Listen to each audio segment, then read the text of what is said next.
Greetings, everybody, and welcome to Martian Peace Theater. I, of course, am your host, the Starving Martian, and today we are going to continue our look at Mars Attacks, the trading card series based off the 1996 live-action movie directed by Tim Burton. So if you were with us last time, we got through the first 27 cards of this 72 card set. If you didn't catch that, I recommend you find it and watch it before continuing here, but if we're all on the same page, if we're ready to go, then let's move right along with card number 28. So here's card 28. It's called Rusty's Last Stand. Alright, now one thing you have to know about Mars Attacks is that for whatever reason, Mars hates dogs. Can't explain it, but ever since 1962, when a card called Destroying a Dog depicted a dog being destroyed, go figure, it's been a time-honored tradition to show dogs getting their comeuppance at the end of Martian lasers. And so here's a continuation. Card 29, Roasting a Retriever. So there's Rusty in mid-disintegration. Of course, the title Roasting a Retriever is a direct reference, a throwback to the card title Destroying a Dog from the original card series. And so that's Rusty being disintegrated, and on the back we actually see Rusty post-disintegration. And his bones are actually a rusty color, so there's that going for him. Card number 30, Blown Away by Mitch. The final fate of our Martian spy girl. She doesn't make it.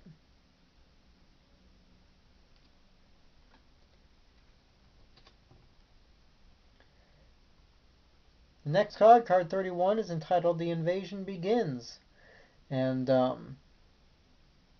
as you probably know, The Invasion Begins is also the title of the first card of the original 1962 Mars Attacks trading card set. So here's a nice homage to that, even though it comes 30 cards later.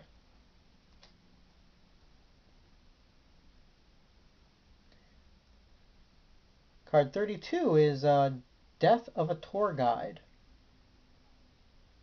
And so here we see the tour guide at the White House getting incinerated by Martians. There's a laser blast erupting into her back, and if you didn't know what that was, it looks a little bit like a angry Tribble attacking her. But in either case, she's a goner. And the attack on the White House takes a lot of cards. It takes its time going through. And again, that's one of the things that kind of bugs me about this card series is some scenes like this get like a whole subsection of cards to them, where other sequences, like the destruction sequence of Earth, where the Martians are destroying all the landmarks and attacking Paris and that kind of thing, not a single card dedicated to that. Seems a little bit unbalanced to me. But be that as it may, here is the next card, Martians in the White House.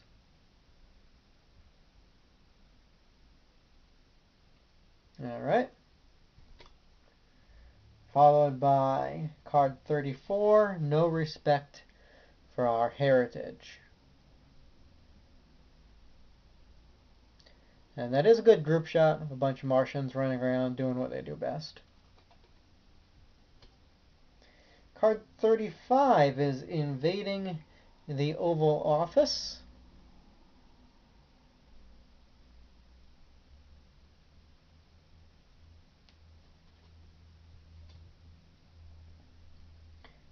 Next card is A Martian Bites the Big One. Dun dun dun, another one bites the dust. Alright. So you can see his helmet exploding there, and his head is soon to follow. Card 37, Kids to the Rescue. Oh, I hate the title of this card. It's just so hokey and kid-friendly. I don't know. I don't think Mars Attacks should be completely kid-friendly, but be that as it may, Kids to the Rescue. Sounds like something you would find in the Free Willy card set. I think that's what bugs me. Anyhow, blasted by their own blaster. Card number 38, another dead Martian.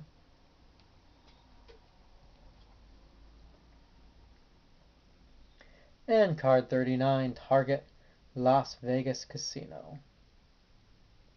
Here's a character of Byron.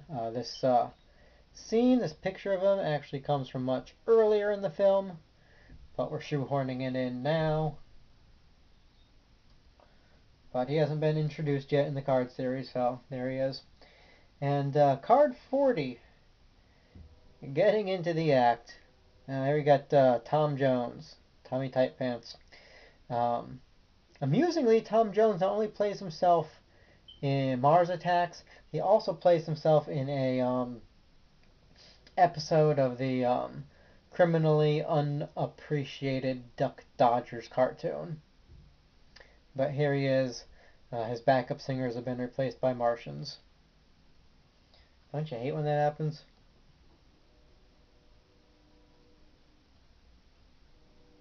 Card 41 is Alien Showstoppers.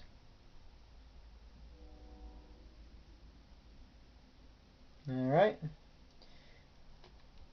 From Las Vegas down to the trailer parks, we have card number 42, Observing Earth's Customs.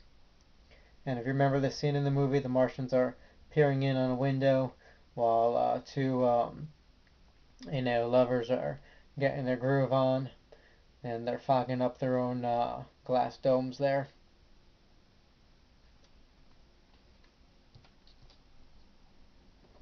Card 43 is Trailer Park Imperiled. And this is where we should have had the giant robot sequence. Giant robot, of course, in the movie, tears through the trailer park, picks up trailers, tosses them around, smashes them together. It's an awesome scene, and the robot looks just so retro. It's amazing, and I really wish that they could have put that in the cards. On the back of this card, we do get a shot of Donut World, so there's that. On the whole, I would have preferred giant robots. Alright. Now, if you notice the Mars Attacks poster that I use as my backdrop, you can see Danny DeVito gets a picture of himself right there. He's called out as one of the stars of the show, even though his character doesn't even have a name. He's just called Rude Gambler.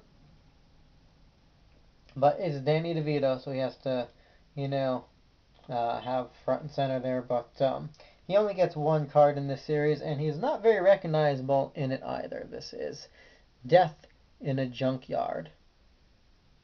Yep, there's Danny. Or at least there's Danny's skeleton. And he's not fat, he is big boned. There's on the back of the card you see a little bit of a distance shot.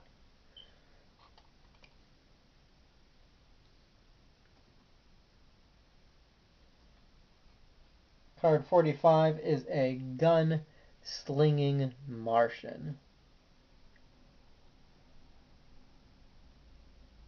Yeehaw.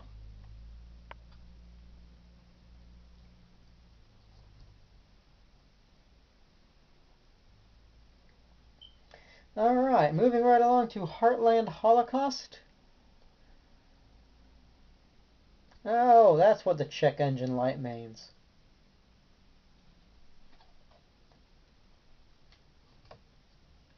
And card 47, there's Martians everywhere. I don't see a single one.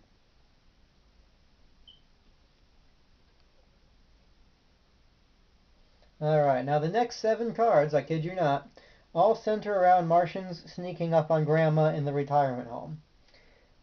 Why we need 7 cards for all that, I don't know.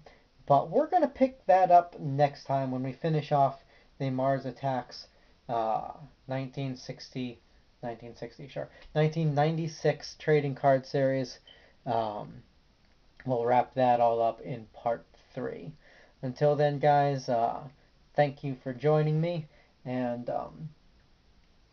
keep an eye out on for future posts. I've got other stuff I'm dying to review for you people. I got comics, I got cards, I got figures, and you may notice I now have a much better camera, so I'll actually be able to record some of this stuff, and hopefully you'll enjoy it.